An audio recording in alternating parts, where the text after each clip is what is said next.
चलता था। पापा को तो अपने पैसे बचाने की पड़ी रहती है।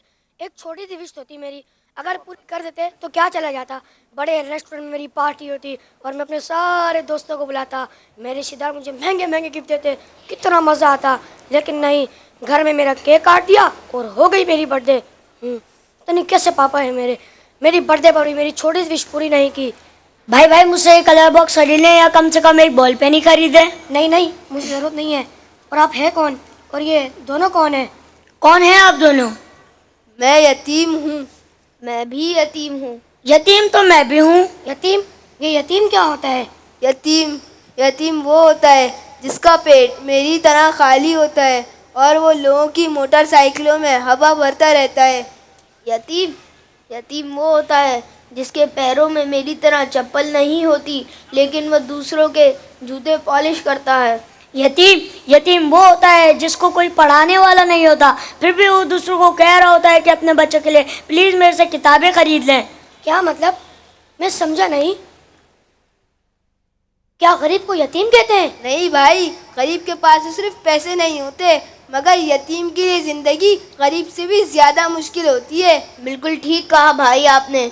यतीम को बचपन से ही बड़ा बनना पड़ता है क्योंकि इसके सर पे हाथ रखने वाला कोई बड़ा नहीं होता। यतीम वो होता है दुनिया चाहे जितना भी उस पर जुल्म कर ले लेकिन उसके लिए लड़ने वाला कोई खड़ा नहीं होता। यतीम को हर कोई हकारत से देखता है। यतीम को हर कोई दुत्कारता है। कुछ लोग तो यतीम को ऐसे कोसते हैं जैसे यतीम होने में खुद उसका कसूर हो।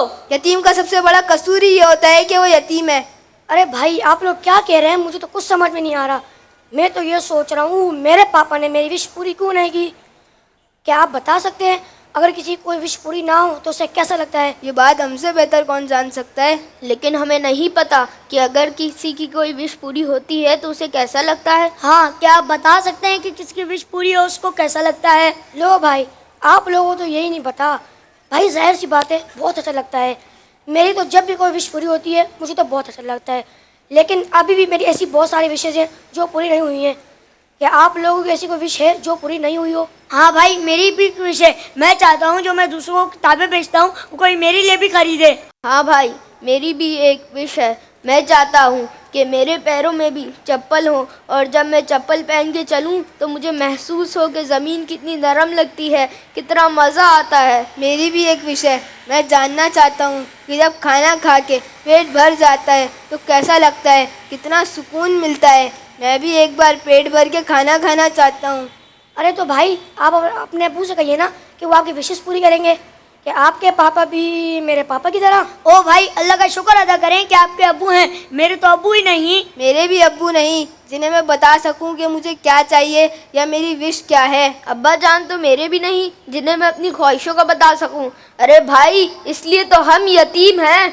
या अल्लाह, ये होता है यतीम। तो फिर आप लोगों की ख्वाहिशात कौन पूरी करेगा? मेरे प्यारे इस्लामी भाइयों, इन बच्चों ने हमारे सामने एक खाका रखा है। सबसे पहले तो मैं यहाँ इस खाके से जो हमें एक दर्स मिल रहा है कि अपने वालिद साहब अपने घर के बड़ों पर इतना प्रेशर न डालें। कौन सा वालिद होता है जो चाहता है कि मैं अपने बच्चे को खुशियाँ ना दे सकूँ, मैं अपने बच्चे की ख्वाहिशें पूरी ना कर सकूँ। हमारे वालिद ने भी बाज़ औक़ात ऐसा हुआ होगा कि उसको कुछ चीज़ें लेनी होंगी अपने लिए, मगर उन्होंने नहीं ली होंगी, उन्होंने हमारे खिलौने लिए होंगे। अपने लिए कपड़े लेने गए होंगे और जब याद आया होगा कि बच्चे को स्वेटर दिलाना है, स्कूल का यूनिफॉर्म दिलाना है, उन्होंने अपने कपड़े नहीं लिए होंगे, हमारे लिए चीज़ें ली होंगी। मगर हर इंसान की एक लिमिट होती है। बाज़ औक़ात बच्चे और घर वाले इतनी प्रेशर देते हैं, सोचिए उस वालिद पर क्या बीतती होगी, उस घर के सरबराह पर क्या बीतती होगी। और बाज़ औक़ात ऐसा भी हो जाता है कि वो शख्स फिर हराम की तरफ चला जाता है, वो शख्स फिर अल्लाह ना करे गलत कामों की तरफ चला जाता है, और बाज़ औक़ात इतनी मायूसी फैल जाती है कि वो ख़ुदकुशी की तरफ भी चले जाते हैं। तो पहला सबक तो ये मिला कि अगर आपके वालिद साहब या आपके बड़े भाई या अगर कोई मेरी बहन सुन रही है, उनके बच्चों के वालिद अगर आपकी ख्वाहिश पूरी नहीं कर पा रहे तो उन पर प्लीज़ इतना प्रेशर ना डालें। आजकल महंगाई का दौर है, उनके दिल पर क्या बीतती होगी। तो अपने माँ बाप की कदर कीजिए, जिनके पास माँ बाप हैं उनकी खिदमत कीजिए। और एक अहम सबक जो हमें मिल रहा है कि यतीम बच्चों का क्या हाल हो जाता है। माँ बाप जब चले जाते हैं तो वो बच्चा बाज़ औक़ात दर बदर हो जाता है, और यतीम की किफ़ालत ہمارے اسلام میں اس کی بڑی زبردست پذیرائی ہے. یہ اتنی بڑی نیکی ہے. میں آپ کو کچھ حدیثیں سنانا چاہتا ہوں. ہم بہت ساری نیکیاں کرنے کے بارے میں سنتے ہیں، مگر یتیم کی کفالت یہ کیسا کمال کا کام ہے کہ سرکار دو عالم صلی اللہ تعالیٰ علیہ وسلم کا فرمان ہے کہ میں اور یتیم یا کسی دوسرے کی کفالت کرنے والا جنت میں ایسے ہوں گے. یہ فرمانے کے بعد حضرت سفیان بن عیینہ چونکہ یہ حدیث بیان کر رہے تھے تو انہوں نے فرمایا کہ نبی پاک نے اس طرح دونوں ہاتھوں کی انگلیوں کی طرف اشارہ کیا، جیسے ہاتھ کی انگلیاں ساتھ ہوتی ہیں. آقا علیہ السلام یہ فرما رہے ہیں کہ جنت میں اس طرح ساتھ ہوں گے. سبحان اللہ. اب ایک اور پیارے آقا علیہ السلام کی حدیث سنیے. میرے آقا علیہ السلام فرماتے ہیں کہ جس نے کسی یتیم کو منہ بولے مسلمان والدین کے سپرد کیا، یہاں تک کہ وہ کھانے پینے کے معاملے میں مطمئن ہو جائے، تو اللہ تعالیٰ یقیناً اس پر جنت واجب فرما دیتا ہے. یتیم کی کفالت، ان کے معاملات کو حل کرنا، یہ جنت میں جانے والا راستہ ہے. مگر اب سوال یہ ہے کہ ہمارا چھوٹا سا گھر ہے، ہم یتیموں کی کفالت کیسے کریں؟ ہم چاہیں بھی تو یتیموں کو تلاش کیسے کریں؟ تو جناب پہلے تو آس پاس اپنے رشتہ داروں میں دیکھ لیجئے، کسی یتیم کا یوں سمجھے سہارا بن جائیے. اور سبحان اللہ، یہ اتنی بڑی نیکی کمانے کا موقع ہمیں ہماری دعوت اسلامی بھی دیتی ہے. دعوت اسلامی نے الحمدللہ ایک بڑا ہی شاندار مدنی ہوم بنام یتیم خانہ یہ بنانے کی نیت کر لی ہے، لیکن آپ سمجھ سکتے ہیں اس کی تعمیر پر کروڑوں روپے کی حاجت ہے. یاد رکھیے، ہم نے بہت سارے یتیم خانوں کا وزٹ کیا ہے اور کئی یتیم خانے تو ایسے ہیں جو بالکل ایسا لگتا ہے وہ خود بھی یتیم ہیں.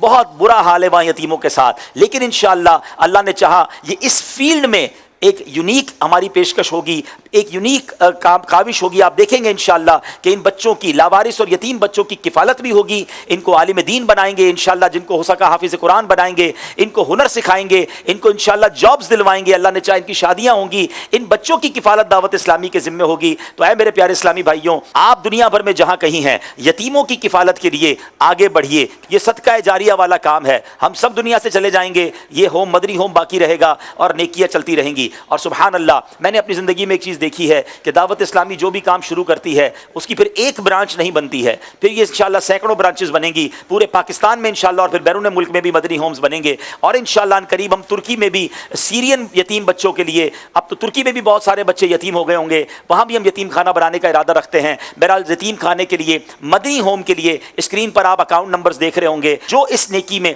اپنا حصہ ملانا چاہتے ہیں، امیر اہل سنت کی بڑی پیاری دعا بھی اس کے ساتھ لکھی ہے. اللہ کرے کہ ہم یتیموں کی کفالت کرنے والا کام کریں.